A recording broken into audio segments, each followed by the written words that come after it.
Halo semua, selamat datang di vlog pertama saya. Kenalkan, nama saya Fatima Oktaviani, mahasiswa PPG Calon Guru Gelombang 2 tahun 2024. Di vlog pertama saya akan membahas sedikit tentang Ki Hajar Dewantara dan perjalanan pendidikan di Indonesia. Yuk, kita mulai. Ki Hajar Dewantara atau yang terlahir dengan nama Raden Mas Suwardi Surjaningrat lahir pada 2 Mei 1889. Siapa sih Ki Hajar Dewantara ini?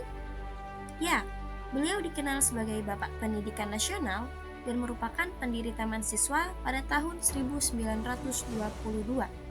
Sebuah lembaga pendidikan yang terbuka untuk semua rakyat dan bukan hanya untuk kaum bangsawan.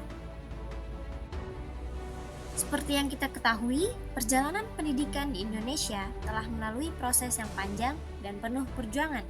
Di era penjajahan, pendidikan hanya untuk kaum yang elit atau bangsawan dan berfokus pada kepentingan penjajah. Di era penjajahan kolonial Belanda, sistem pendidikan mengutamakan kepentingan kolonial Belanda dan hanya sebagian kecil masyarakat pribumi yang mendapatkan kesempatan untuk mengenyam pendidikan.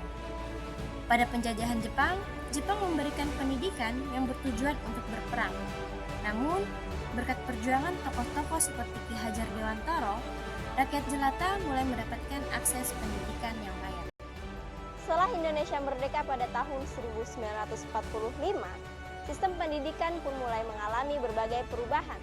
Pada awal kemerdekaan, di tahun 1947, pemerintah memperkenalkan kurikulum pertama yang dikenal dengan Rencana Pelajaran 1947 yang menitik beratkan pada karakter kebangsaan.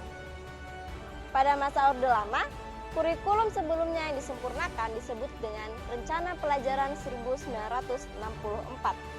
Pendidikan dipusatkan pada program Pancawardana, yaitu pengembangan moral, kecerdasan, emosional, keterampilan, dan jasmani. Seiring berjalannya waktu, kurikulum pendidikan terus berkembang untuk menyesuaikan dengan perubahan zaman. Pada masa Orde Baru, kurikulum 1975 menekankan efektivitas proses belajar mengajar, sementara kurikulum 1984 berfokus pada pendekatan cara belajar siswa aktif.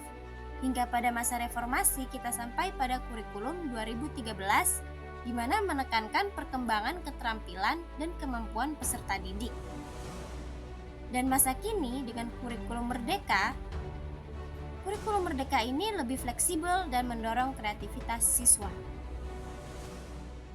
Meskipun banyak perubahan terjadi, pemikiran Ki Hajar Dewantara tetap relevan hingga saat ini. Filosofi Tutpuri Handayani, di mana guru berada di belakang untuk mendukung perkembangan siswa, masih tercermin dalam sistem pendidikan modern kita.